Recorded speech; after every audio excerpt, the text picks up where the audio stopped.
Hey guys, in this video we're going to be taking a look at the coolest New Balances that are upcoming for the month of August. I'm going to be replacing my mid-monthly series of the best New Balances to cop videos with a new series of me just going over all of the New Balances that will be upcoming in the current month. I feel like the best New Balances to cop videos were kind of stale and barely had any content, especially if halfway through the month there were barely any New Balances that you could cop right now. So I thought it would be a better idea to supplement my New Balance monthly highlight videos with a mid-monthly series that highlights New Balances that will come out during the month, so you guys can get a heads up of what's new and upcoming. The first shoe that's coming out actually tomorrow for the month of August is the new Warped Runner silhouette. This is an interesting futuristic silhouette. It retails for $150. The first colorway to officially release on newbalance.com is the Sea Salt with Sandstone colorway. It's a pretty simple colorway.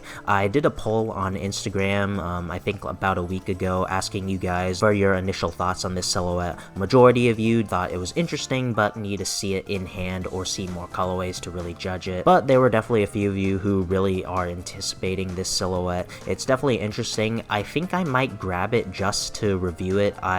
Based on looks alone, I don't really care for it. I don't really dislike it either, but looks alone, I don't really care for the looks. But in terms of the midsole, it's mostly fuel cell, so this shoe looks really comfortable. That's definitely a big chunk of fuel cell. It's definitely going to be a very comfortable lifestyle shoe, and it'll be interesting to see how it stacks up to the fuel cell performance models. There are a lot of leaked colorways for the Warped Runner. Another colorway that I'm not too sure if it's coming out in August, but there's this interesting blue and black colorway. I kind of like this colorway better than the Sea Salt colorway, but that's just me. And next up is a collab I didn't think I would like that much, and that is going to be the Johnny and New Balance 1906R collaboration. They're going to be two different colorways, one of which is an all yellow colorway with some black accents, and another one, the low-key heat type of colorway. It's a mostly white with black accents and that little pop of yellow. It looks so good. I'm not too sure which pair I like better. They are both very fire in my opinion. I don't really have that many yellow shoes, so I think I might pick up one of these. The 1906R is a very comfortable silhouette, and I really like how the silhouette looks, and I feel like Johnny did a great job on both of these colorways,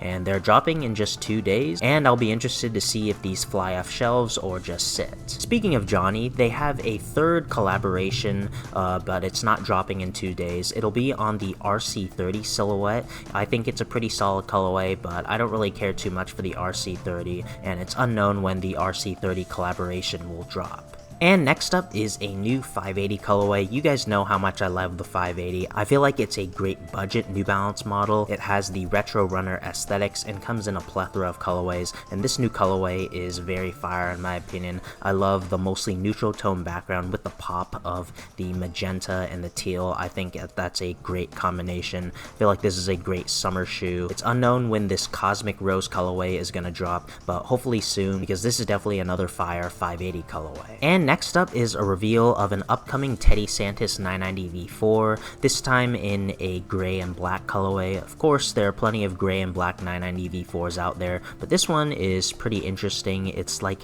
a light tone gray with some black accents, which looks really good. What's interesting about this is that instead of the mesh, it's this interesting fabric material. I'm not too sure if it's corduroy. It really looks like corduroy. I would be really hyped if they used corduroy on this shoe. It looks like corduroy on the picture, but Dane Foon said that it wasn't in his post of this shoe, but I'm really hoping he's wrong and it's actually corduroy, because this will definitely be one of my favorite 990 V4s of the year if it's in fact corduroy instead of the mesh. I love corduroy as a material. I feel like it needs to be used more on sneakers. Ever since that Sean Wotherspoon Air Max collab came out, I've been loving corduroy on sneakers, and I feel like New Balance needs to do a lot more corduroy on sneakers. And lastly, to wrap up the video, we have a reveal from Joe Freshgoods himself on an upcoming 650R collaboration. This 650R consists of a mostly like light gray, light tan colorway. It's an all neutral tone colorway. I personally don't really care too much for it. I'm not going to be running out to get this, but what's interesting is that he has his JFG accent replacing the 650R as well as on the tongue, and it's a 650R and it's a neutral tone colorway from Joe Freshgoods, so there's no doubt this will definitely be popular once it eventually drops. And that's gonna do it for all of the upcoming New Balances for August 2023. I definitely like to know what New Balances you're trying to cop in August 2023. There are definitely some new and interesting pairs as well as collabs. So that's gonna do it for this video. Like and subscribe if you enjoyed. Follow me on my socials. Check out the Intelligence site for more New Balance content and guides. If you really love the video, please consider leaving a super thanks in the tip jar below. And thanks for watching.